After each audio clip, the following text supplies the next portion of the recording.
Locals knew that the offensive was coming. We didn't. There was no hope left in Syria, only deep despair. He refused to negotiate with Erdogan, and this is a key issue in Assad's downfall. Will Damascus become another Baghdad or Libya? Some say even Afghanistan. The Russians may lose their only naval base in the Middle East, Tartus. 1354-12 may perhaps be a good numeric to describe the turn of events in Syria.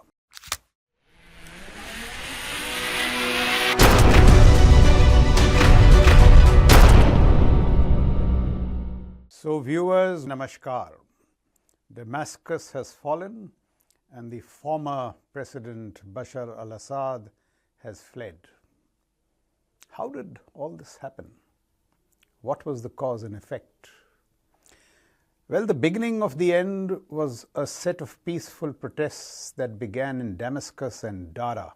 Dara is the city down to the south, way back in the March of 2011. That was an offshoot perhaps of the Arab Spring. Assad's violent reaction to these protests, to include the use of chemical weapons on 2 occasions, set into motion a bloody 13-year-long civil war, which ultimately brought the 54-year-old Assad dynasty to an inglorious end through a dramatic set of events in the inside of 12 days. So 1354-12, 13-year-long civil war that brings to an end a 54-year-old Assad dynasty, driven particularly by a dramatic turn of events in the last 12 days. 1354-12 may perhaps be a good numeric to describe the turn of events in Syria.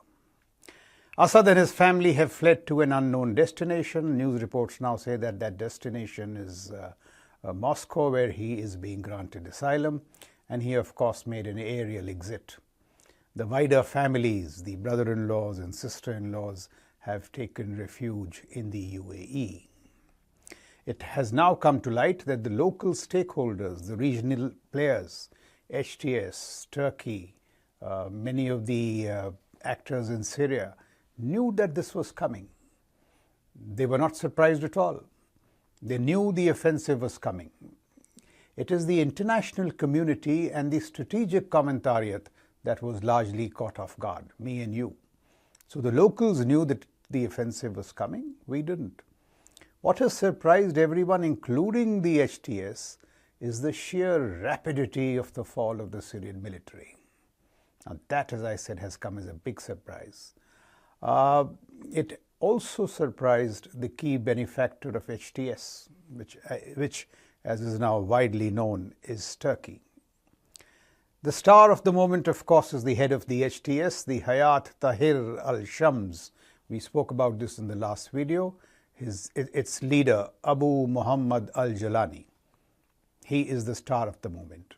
Now, Jolani has traversed this long path from being a member of the Al-Qaeda in Iraq, thereafter to, he went on to denounce global jihad, he fought the ISIS, and finally he became this messiah of the internally displaced Syrians in Idlib.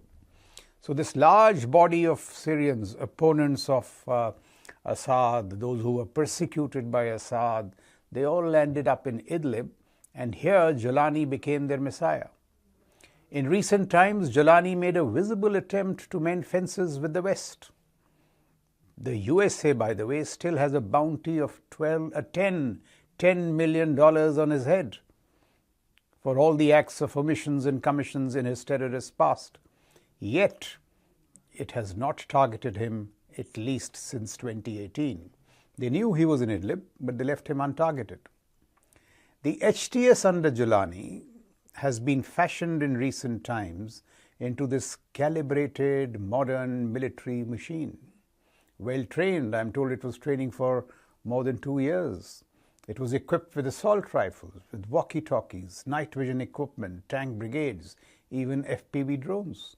It was far better equipped than Assad's own army. Jolani has been saying for a while now, he said this on a number of occasions, that he was determined to retake Aleppo. Only the world was not paying heed. It wasn't listening to what Jolani was saying. Anyway, the HTS launched this blitzkrieg, as we all know, on the 27th of November in concert with the Syrian National Army, a group funded and equipped entirely by Turkey. There is speculation about greater strategic coordination and green-lighting too. A meeting between the Israeli intelligence agency Shin Bet and Turkish intelligence took place on 18th November. An apex-level meeting between the Turks and NATO followed up on the 25th of November, and the offensive was launched on the 26th, suggesting thereby that there was a tacit nod for the offensive from Israel, Turkey, NATO, and possibly the USA as well.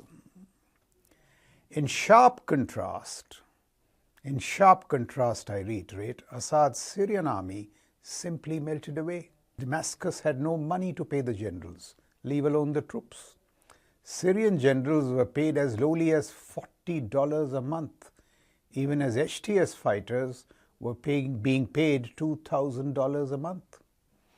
The vigorous sanctions by the USA and the West had diminished significantly the ability of Assad to do any more than police the Kurdish rebels in the north. He simply had no money to equip his army.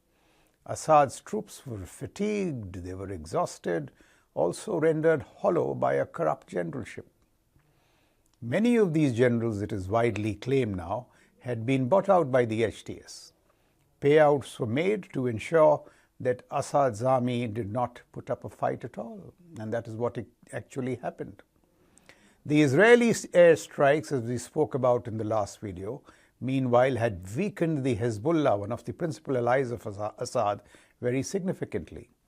The targeting of the Iranian military leadership in Syria and its air defense systems by the Israelis left both of Assad's allies, the Hezbollah and Iran, very weak and pretty vulnerable.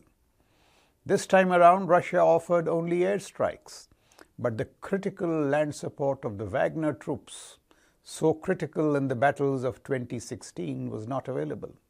Wagner was sorely missed this time around. What was also very significant was the simultaneity and convergence of the rebel sweeps. That proved to be a great force multiplier. These stunning offensives of the rebels from the north, the east, and the south. From the north, we had the HTS, who advanced from Idlib onto Hama and Homs. The Kurdish rebels came in from the east, and the southern front was the biggest surprise of all. The rebel forces who launched from Dara in the south, all three of these rebel sweeps isolated Damascus from the wider country, snapped Damascus's coastal connect to the west. The Syrian army saw the writing on the wall. They saw that they were being surrounded and encircled from all sides and chose not to offer a fight. The Russians and the Iranians did likewise, offering very feeble resistance and assistance, if at all. What the southern rebel factions operating from Dara in the south did was particularly salient. Now, these southern rebel factions had in the past, on Russian urging, put down their arms and signed a truce with Assad. But like revenge, they too chose their moment very carefully.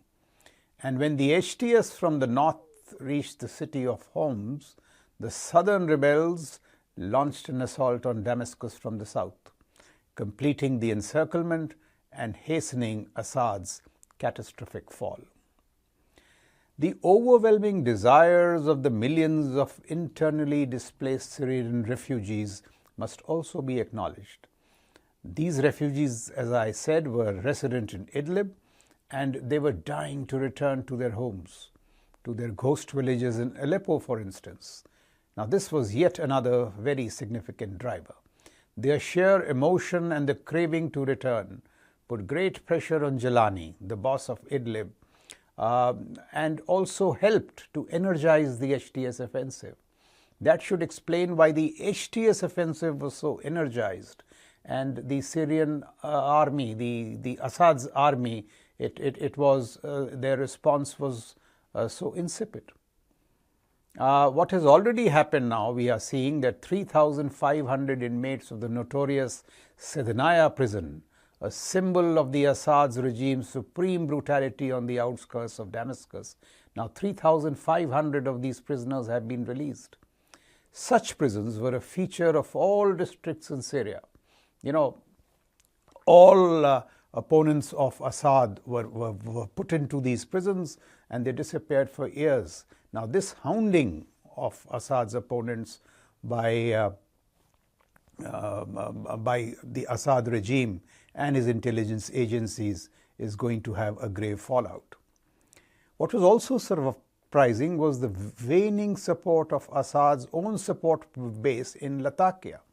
Now we know Assad, his support base, Alawite Christians, was in Latakia.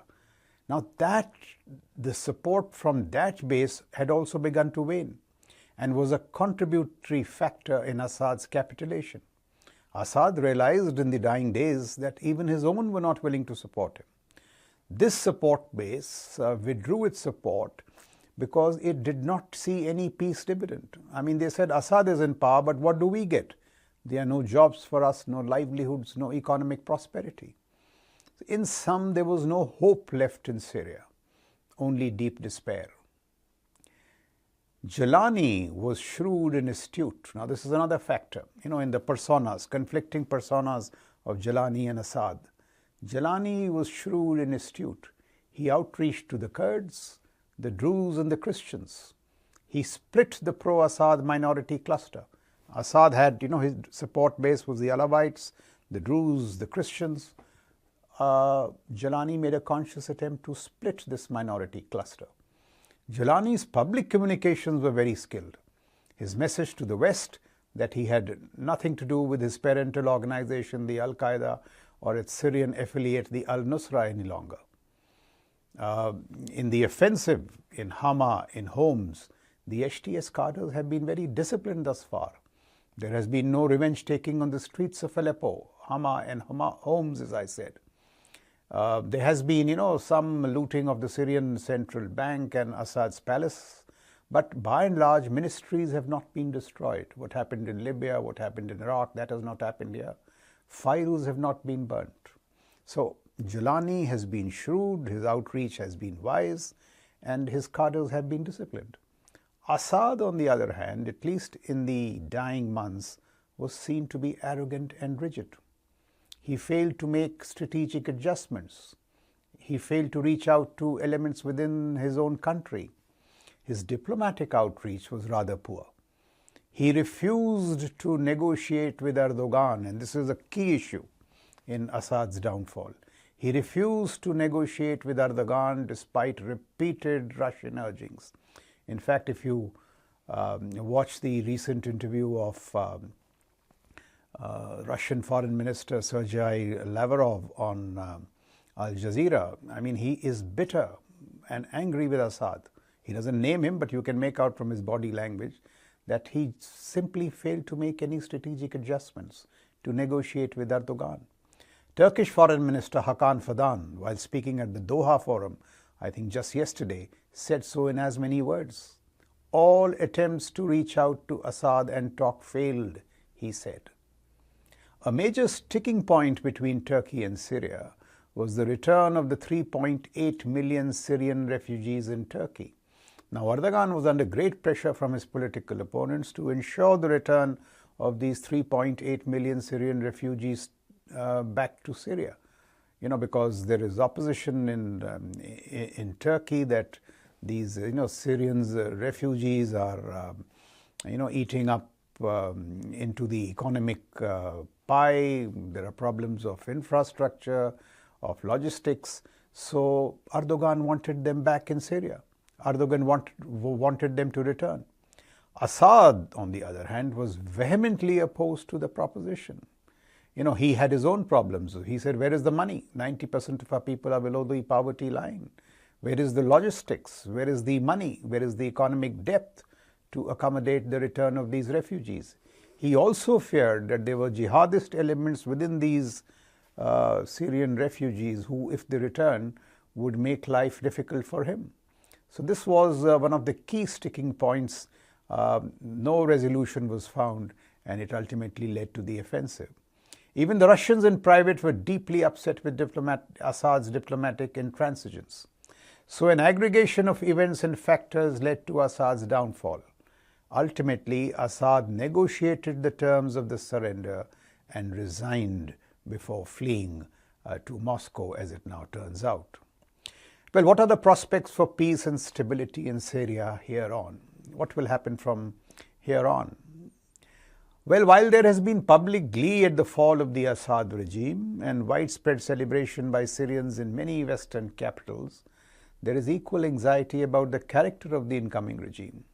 The Prime Minister of the former regime, Mohammad Al-Jolani, I am told, will head a transition government to minimize the prospect of chaos and stability. He will hand over power to HTS and allies, and this might take a while. But there are solid attempts being made at an orderly transition. That augurs well. We have already witnessed, as I said, some disturbing imagery of the looting of the Syrian central bank and Assad's abandoned palaces. Now, such kind of chaos must not spread. It is also no secret that Assad was extremely brutal with his opponents. We've spoken of the Sadanaya prison and so on and so forth. There were tortures, brutal assassinations, even the grotesque use of chemical weapons. So reconciliation will not be easy. There is also the associated challenge of creating the infrastructure and logistics to accommodate the massive homecoming. Now, Syrian, refugees inland, those in Turkey and in different parts of the world, those who fled from the brutality of the Assad regime, they all expect to return home. As I said, the internally and externally displaced Syrians from around the world. But the Syrian economy itself is in dire straits. So how do you create the logistics? How do you create the infrastructure to facilitate the homecoming? There are other questions as well. Will a well-coordinated arms grouping headed by Jolani, this is what it has been so far, HTS and all the other allies, they have been, basically arms groupings. Now, will this translate into a stable polity and government? Or will the new Syrian reality be just as brutal? How will the economy be resurrected? 90% of Syrians, as I said, live below the poverty line. Syria does not even have access to its own oil revenues. Its oil wells are under American Kurdish control. What is going to happen to that? Will Damascus become another Baghdad or Libya? Some say even Afghanistan. So these are, grim questions which will be addressed in the days and weeks to come. The Kurdish paradigm is also one of the many imponderables. How will relations between the Syrian Democratic Forces, SDF as it is known, a Kurdish rebel movement backed by the USA, which has links with the Kurdish PKK. Now, the Kurdish PKK, as we know, it is alleged that it is being carrying out terror activities in Turkey. So the Kurdish PKK and the SDF are not welcome. How will their relations pan out with Turkey? That is one of the imponderables. Turkey does not want the Kurds in northwest Syria to have autonomy because that will drive Kurds in Turkey to also demand similar autonomy. So resolutions to all these questions will not be easy. Will the USA allow oil gas access to Jolani, or will it retain control for the benefit of Kurds? Another question that has no easy answers. Will Syria fragment, tear up in fissiparous tendencies, or will a new national compact evolve that will bring peace, stability, and prosperity to Syria? Can these rebel groups coalesce into a coherent government? So many complications and challenges here that will demand a lot of wisdom, sagacity, and pragmatism. What about the wider geopolitical fallout? Well, there is no doubt that Turkey has been the biggest gainer from recent events. It may be the new power broker in Middle East politics, with Erdogan becoming the new arbitrator. Now, that is a very significant victory. There is little doubt that Erdogan has struck a major blow to Iran and the Shiite crescent. Now, Iran and this Shiite crescent was growing in influence with Hamas, Hezbollah, Lebanon, Syria. A major blow has been struck. An Alawite regime in Syria will now be replaced by a far more friendly Sunni dispensation. So this, augurs well for the Turks. It is a grievous blow to Iran and its proxy network, its resistance network. Without doubt, the fall of Assad is a major grievous blow to the Iranian-enabled resistance proxy network region in the, as I said. It is a major embarrassment for Putin and Russia. Now, Russia did not have a very significant commitment. At its best, there were 5,000 troops a few years back, but it had a very public commitment in Syria. Now that, this blow has been struck, it is a major embarrassment to the Russians. The Arabs will be worried too by the prospect of instability in the neighborhood, the jihadist nature of the new regime. So the Arabs will not be too happy. Israel may have some worries, though for the moment it has emerged triumphant. It has, lost no time in occupying the Golan Heights to prevent the taking advantage of an enfeebled Syrian army, to prevent any future use of that space against Israel. Assad was also extending a lot of help to the resistance in the West Bank. That resistance will now fray. But in the long term, there is the danger of these groups in Syria who are now transitioning into power and have a pretty hostile anti-Israel agenda. They may at some time turn their fire on Israel by reigniting the Golan Heights, which have been quiet for a pretty long time. That is why the Israelis have been quick to occupy these Golan Heights. So once again, even in the international arena, many questions unanswered, all kinds of prospects. The Russians, as I said, have been embarrassed. They have been a loser of a kind. They have also lost a critical part of their land bridge. The land bridge which was connecting the Gulf to the Mediterranean, Iran, Iraq, and Syria. Syria is now lost. That will have a major influence on, that will be a major factor in, in the degree of influence that Russia exercises in the Middle East. The Russians may lose their only naval base in the Middle East, Tartus, as also the air base in Khamimim, unless they negotiate smartly with the incoming regime. So that is also a question of, shall we say, strategic shrinking of Russian influence in the Middle East. Some say, and this is just speculation, that there has been a bigger deal. And that deal is that USA will get greater freedom of maneuver in the Middle East, while Russia is given greater leeway in Ukraine. A division of global geostrategic spaces, so to speak. Well, I've tried to cover my assessment of all that has happened over the last 12 days. And I have also tried to put a finger on some of the prospects and possibilities for the future. The coming days will confirm or challenge the veracity of all that I have said. Thank you very much, viewers, and Jai Hind.